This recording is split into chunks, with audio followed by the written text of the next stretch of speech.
Yvonne Frost. I'm 85 years old, freshly 85. Today is April 1, 2016 of the Common Era. I'm in Charleston, West Virginia, recording for posterity. My relationship to this partner in the discussion is marriage partner or spouse. Yes, but we weren't always married. Anyway, I am Gavin Frost, and we're also in Charleston, West Virginia, and I am 85 too. What else am I supposed to say? Today's date, we said. Please, did you say? Good.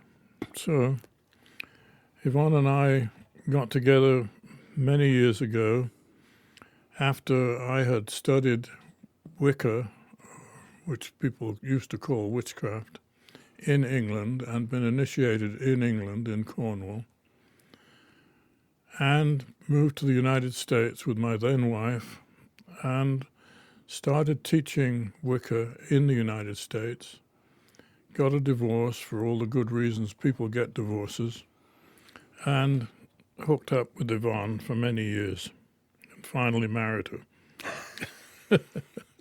Which may have been a mistake, I don't know. Keeps the statisticians happy. We have one child who is also Wiccan, and she has a couple of grandchildren who are also all Wiccan. Those are our grandchildren. Yeah. Her boys. Right. I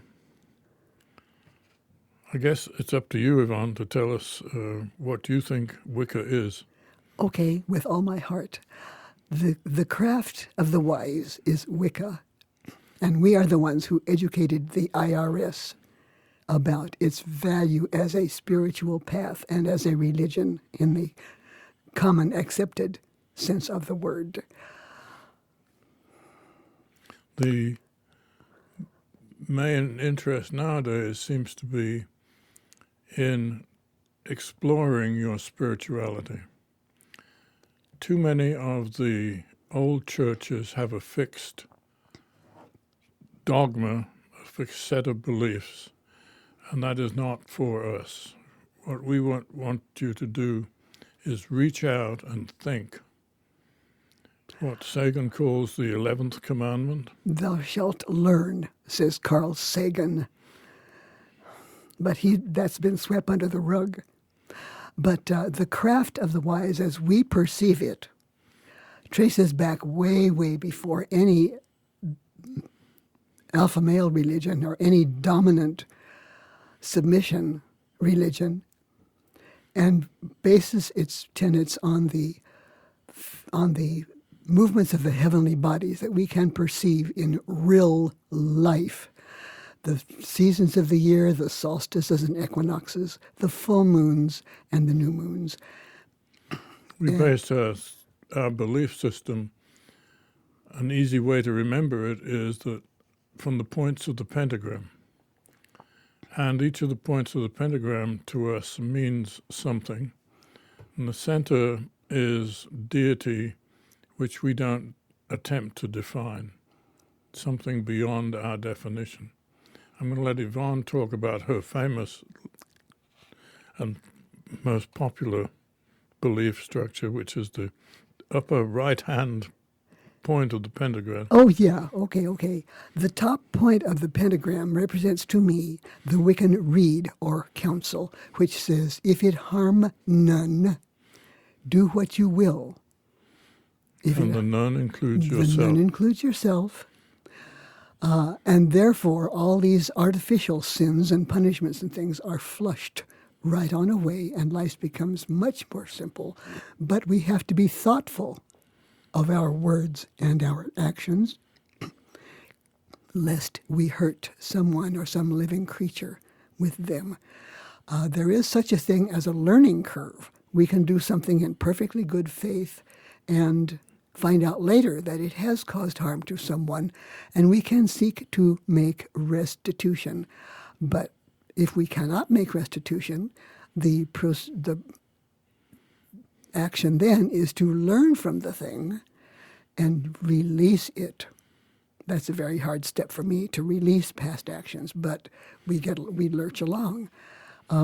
if I'm going to go right around the pentagram, the Wiccan reed, if it harm none, is the top point. And then she'll move on to Precept. reincarnation, which is her favorite. Reincarnation is my favorite explanation for everything. If we think of the other side of life, when we are not incorporated into bodies, as home, in other words, home is the other side of the veil, then we come here to this earth as one campus where we can learn further lessons. And when a real pile of unpleasantness faces me and I have to deal with it, that is a term paper I am to write. And when I've written that term paper, I don't have to write it again. You've gone through the learning process. I've gone through the learning process and somehow will blend that new knowledge with old knowledge I carry over from incarnation to incarnation. It's just like going to school.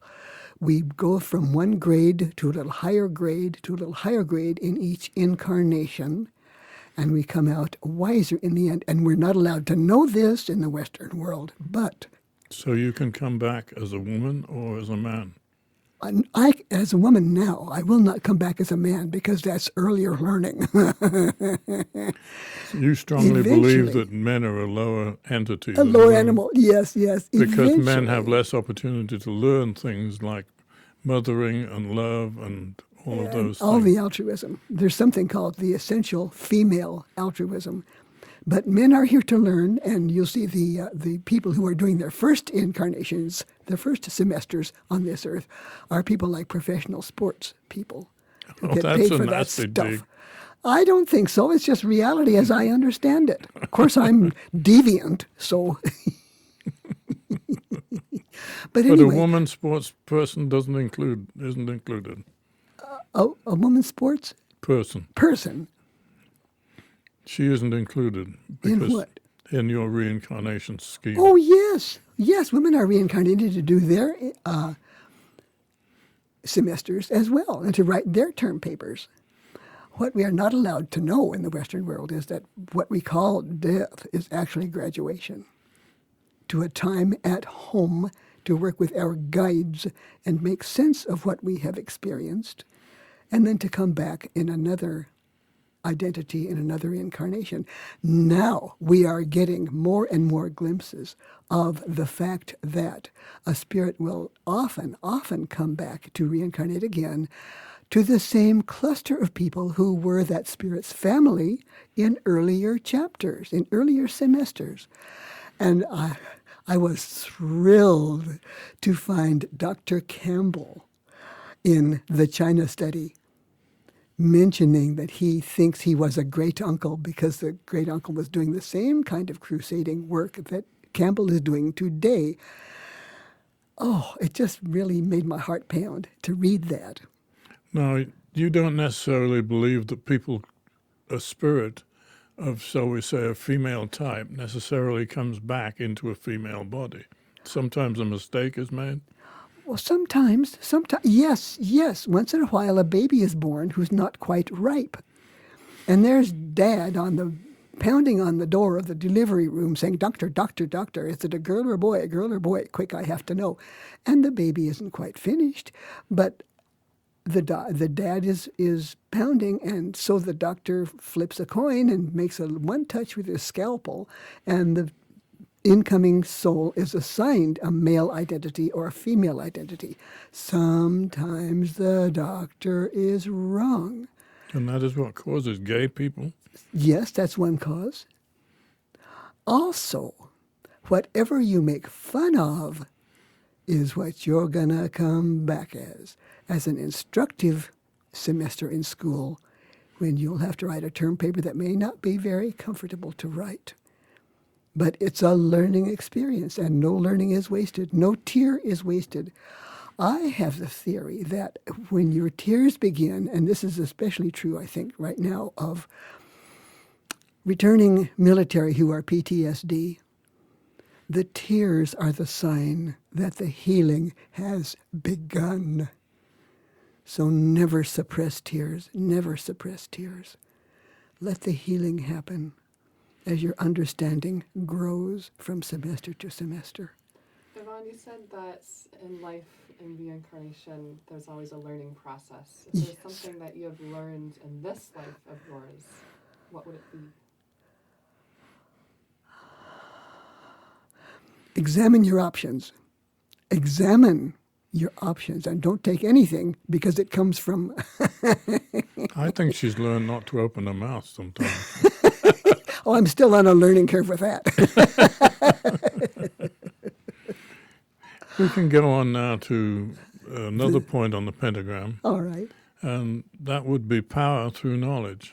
And we're talking about psychic power, not physical power.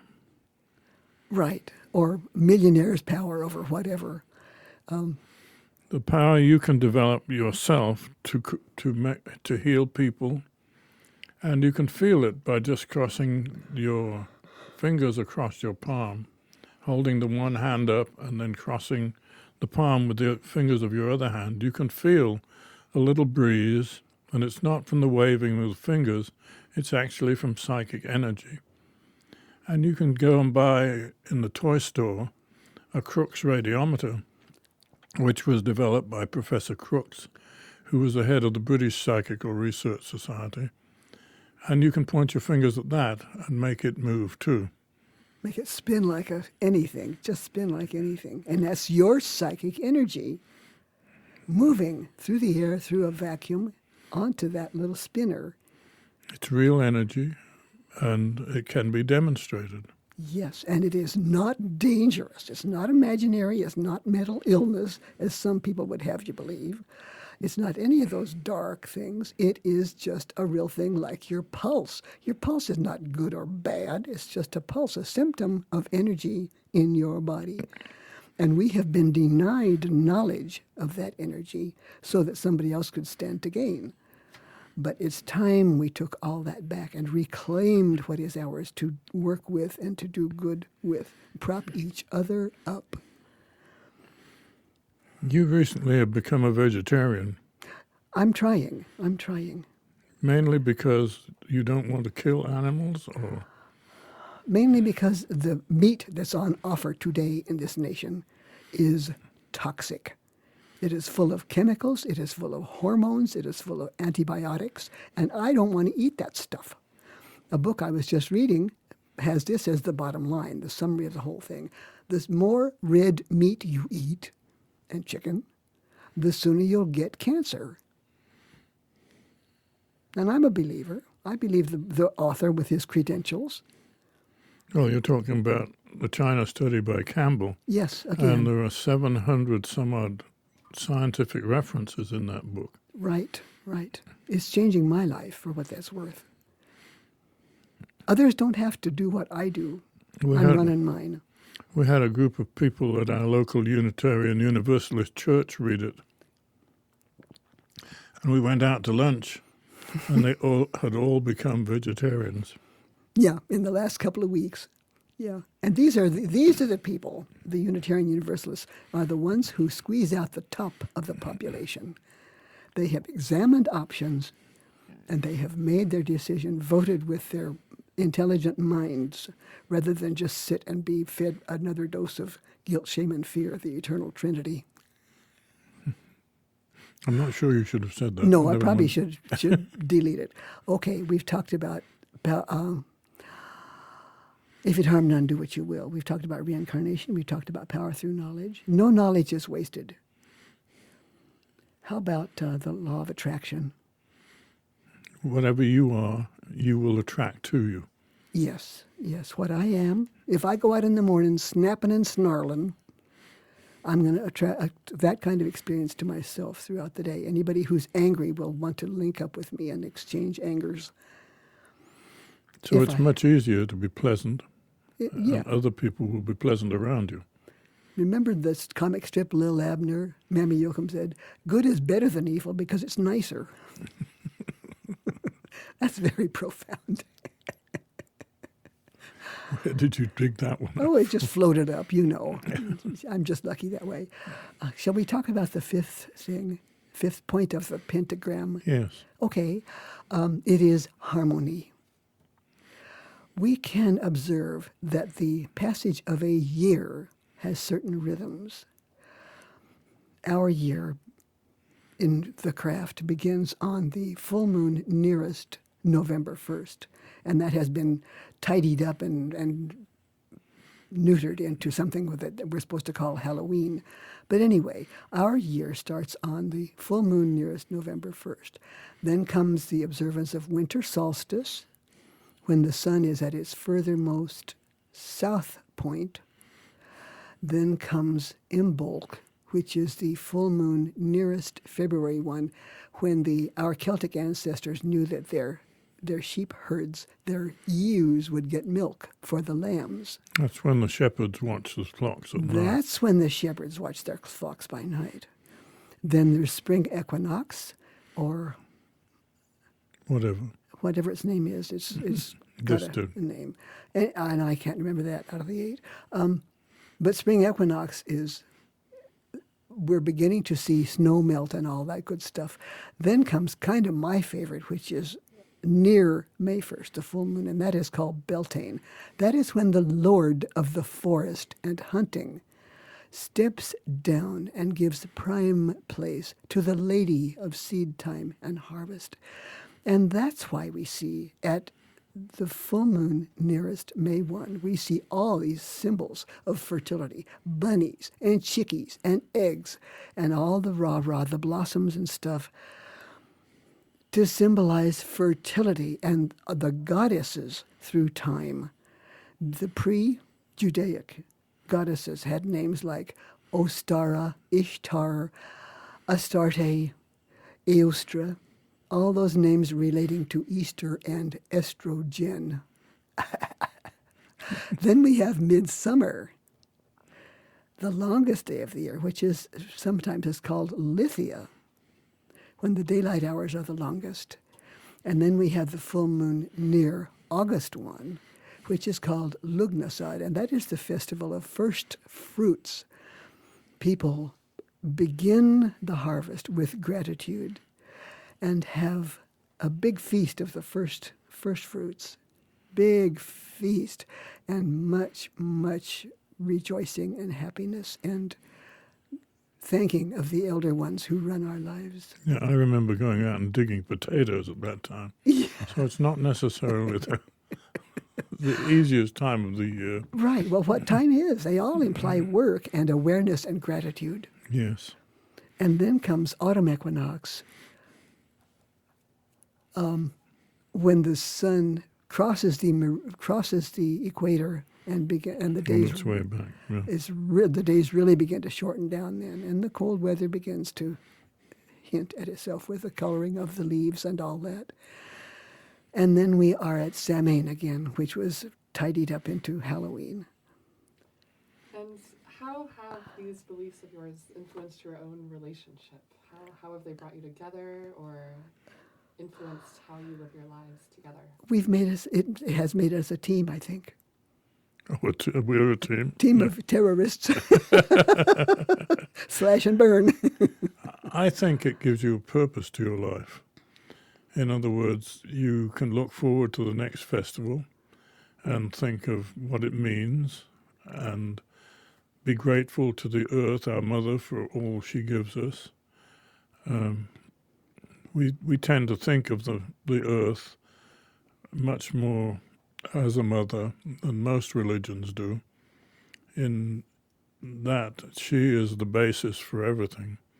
And then, of course, we can go round and think about the various directions associated with the year, as well as just the calendar points of the year.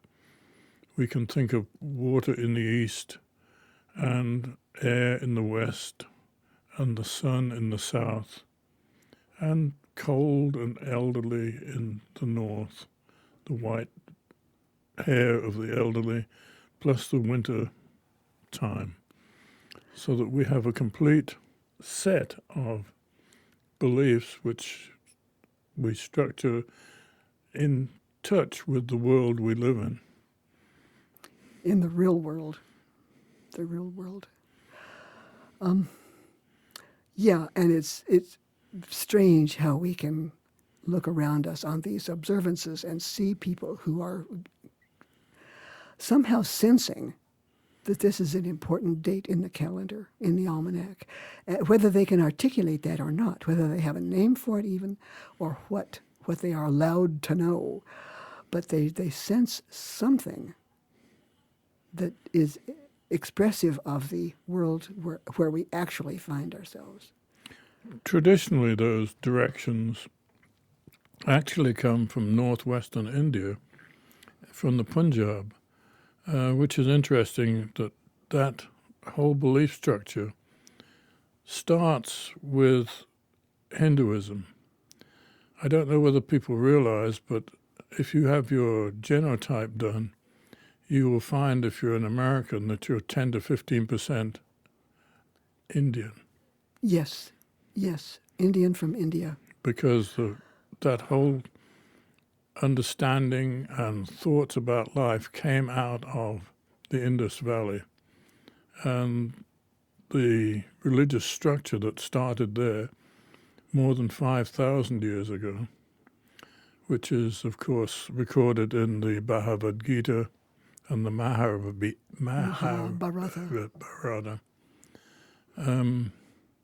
is still with us. And people still call the directions as though they lived in the Punjab. Yeah. I had something profound to say, and it's gone, of course. It's interesting that we will be giving a lecture on that shortly.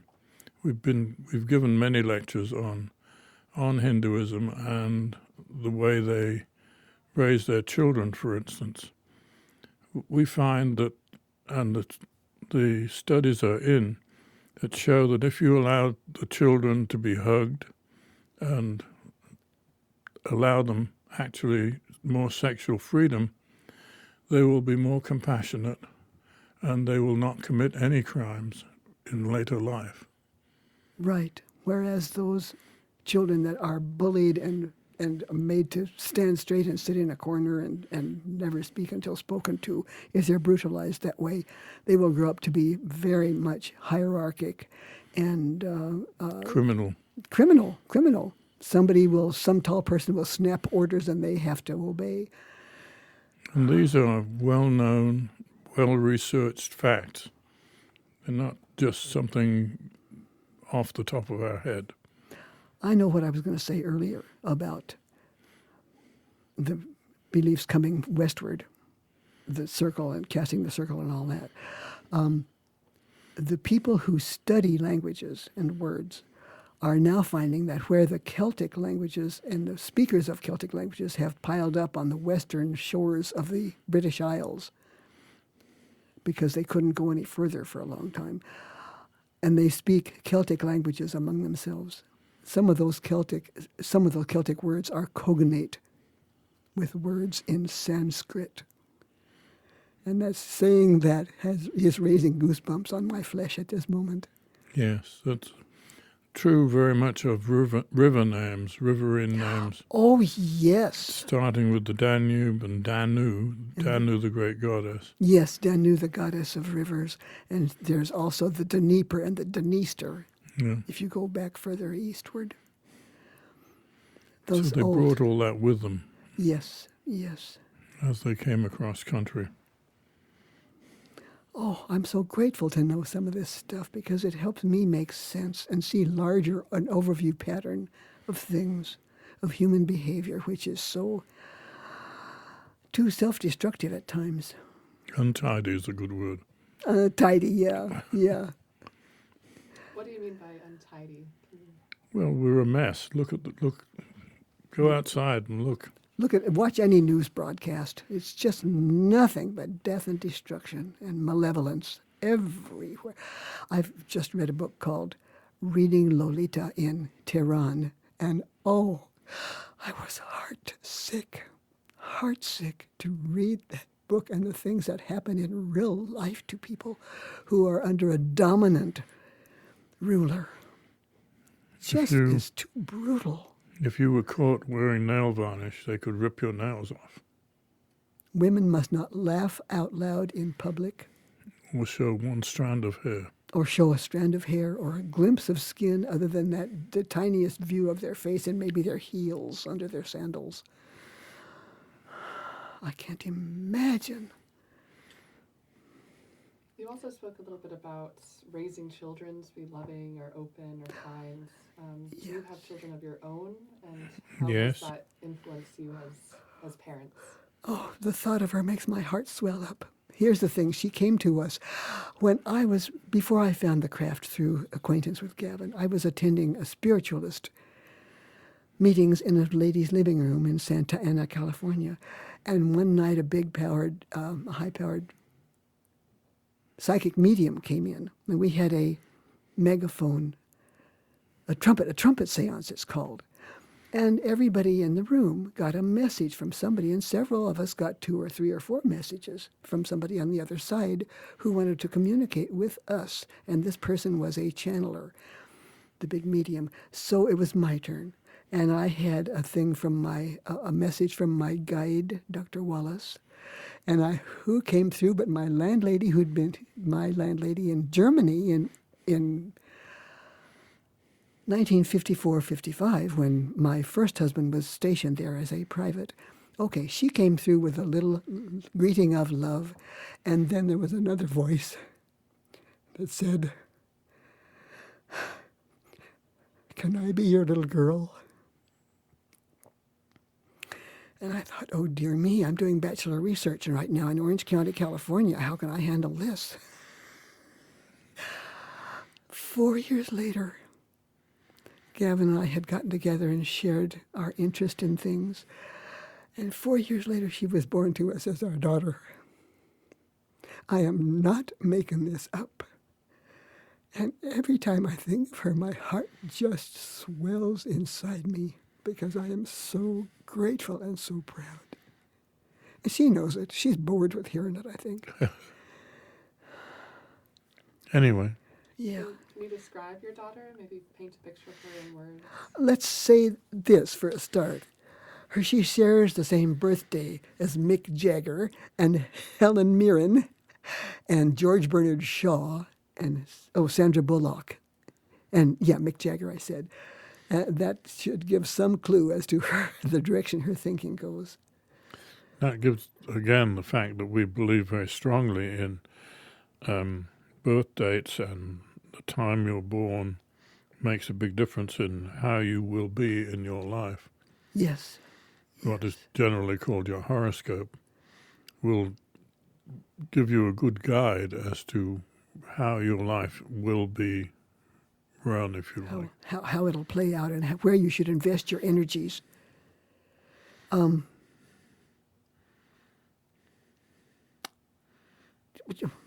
Blank. Joe, how was Joe? You were describing your daughter. Oh, I guess I'm through. I'm just grateful,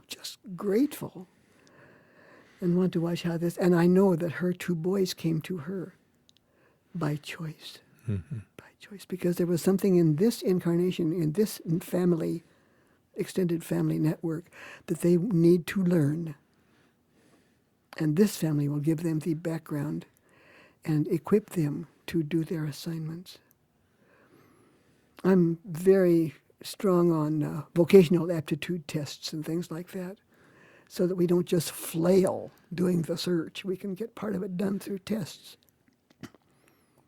and interest profiles. Yeah, I think the key, perhaps, to Wicca is learning. It's a matter of always questioning and always asking the question, what if? What if I did this differently? What if? What if I don't pay those taxes? What if? What if I took a walk and kicked up some autumn leaves? What might I experience then? Beyond gratitude. And what if is so important. It's very much a natural, lazy human thing to get complacent and to say, well, now I understand it all. But we never do. There are always things to learn. The 11th commandment. The 11th commandment, voiced by Carl Sagan. Thou shalt learn. Thou shalt learn. And when Cornell University contacted us, Gavin, wanting some of our books for their archives and their files, I was so desperately proud because Carl Sagan taught at Cornell for some years. I understand he drove an orange Porsche around town when he was teaching there. I suppose we should mention that we've written 27 books, ranging from Hinduism through astral travel to most of them on some facet of Wicca. And they keep on selling, which is kind of intriguing. Yeah. Some of them touch on magic, which is an entirely different field than the craft. I think of the craft as vertical growth, spiritual growth, whereas magic is a horizontal activity. And people tend to confuse the two because of sloppy semantics in English and sloppy semantics in thinking. Well, I don't think it's necessarily sloppy semantics. I like doing magic too. Yeah, but it's not the craft. No, but it's allowed in the craft. Yes, it's allowed, if it harm none.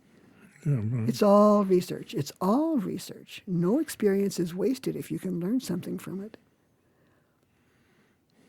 And I'm grateful, again the G word, I'm grateful for having had the opportunity this semester, to articulate some of these things and do some definitions, suggested definitions. People who don't like my thinking are welcome to go their own way and write a better set of thoughts than mine. Maybe they have better thoughts, Yvonne. Yes, maybe. You never know. Are there elements of Wicca or of the craft that speak to you more profoundly now that you've entered later stages of your life, or you're just in a different stage of your life? The meaning of the basic five just gets deeper. Well, to me, reincarnation is the key to all of this. Yes, reincarnation is the key. If we can understand, be allowed to know it. Because if you can do everything you should do here, you won't have to be reincarnated. If you just sit on the sofa and watch TV, then you're not learning. Well, you may be learning a little bit, but not really deep learning. So get out, investigate, learn.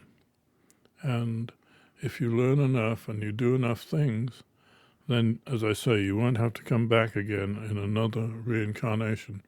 You won't have to go through the diaper stage again. Learn to ride a tricycle all over again.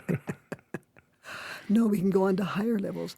And we postulate that some spirits come back who are through with the human stages as dolphins or cetaceans, because those creatures are mammals as we are today, but they do not kill and maim each other. They are higher and more benevolent. I think it's always the case that some do, Yvonne. Yeah, some do. And so there are negatives in every incarnation, perhaps. Oh, sure. But you have to learn not to do those things. Yeah. The things that are presented in front of me, if they are negative, I have to learn one by one what's valid and what's harmful. And after that level as well, there will be other higher levels.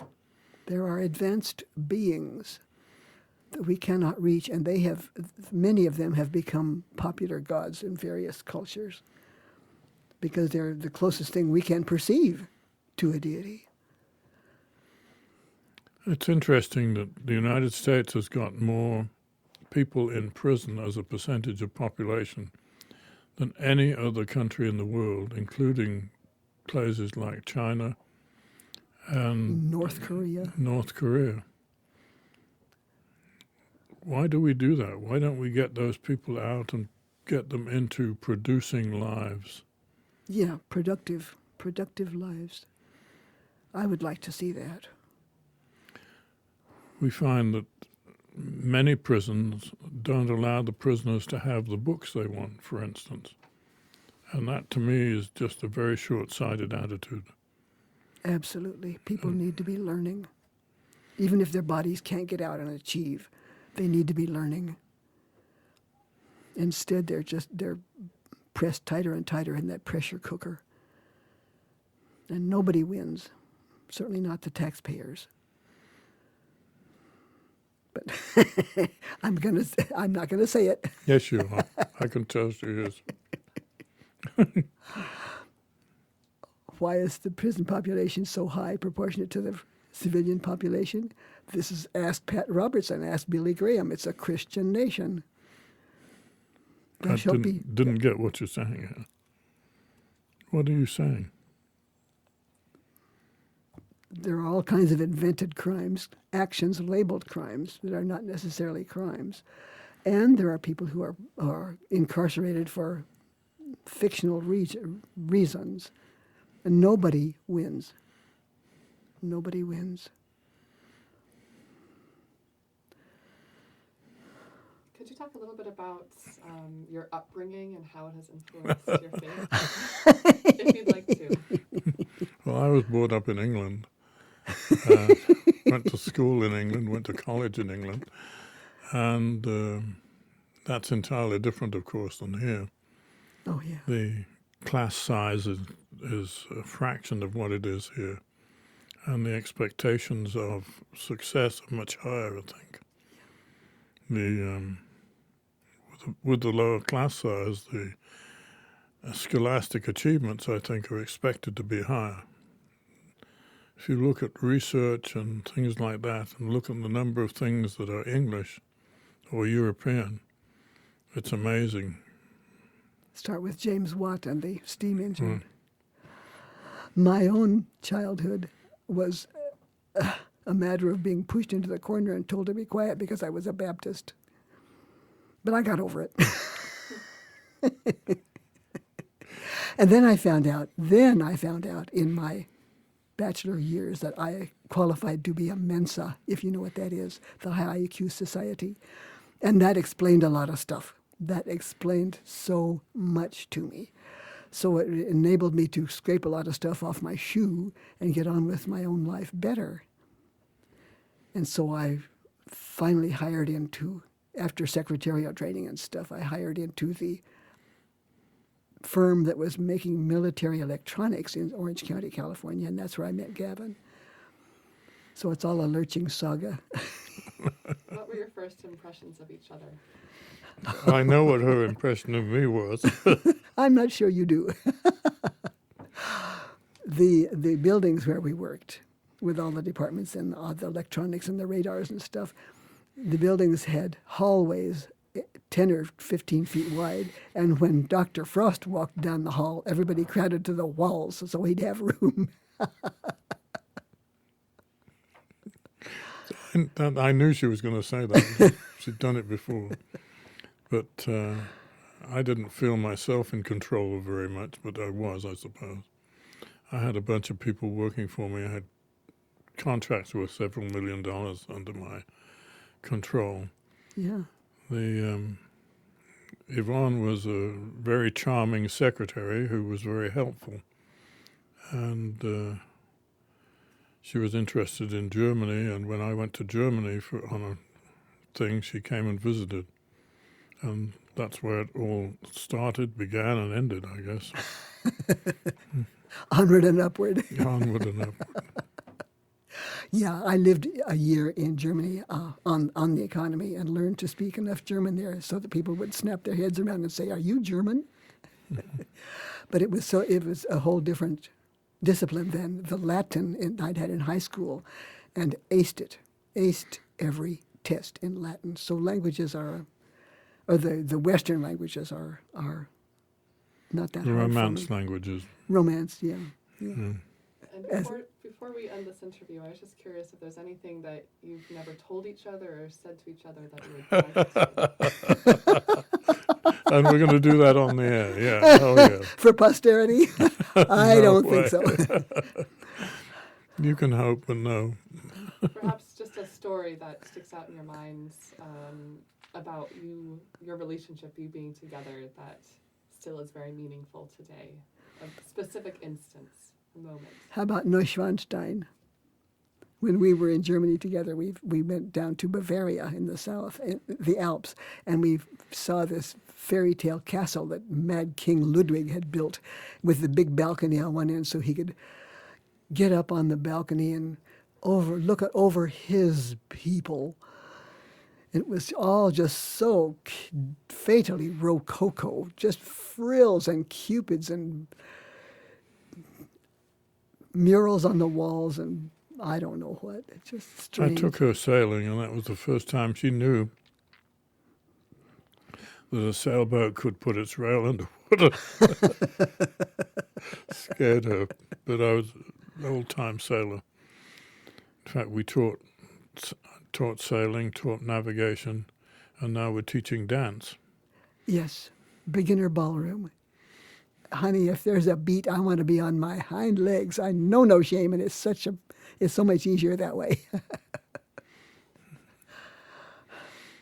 But if there's Argentine tango going, I'll be up off my deathbed to dance Argentine tango.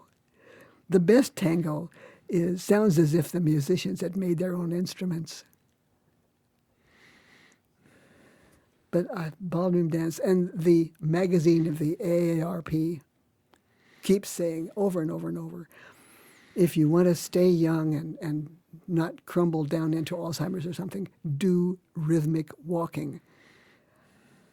They're afraid of the D word, but it's what they just are so just trembling to say. It keeps you young and it keeps you vital. In case you haven't offended everybody yet. Do you guys have any final words to say to one another before the interview's over? Oh, I don't think so. I still love her, even after all these years. I want to say thank you for Thank what you's you good. brought to the partnership, have brought, and Oh, you continue too. to bring. Yeah.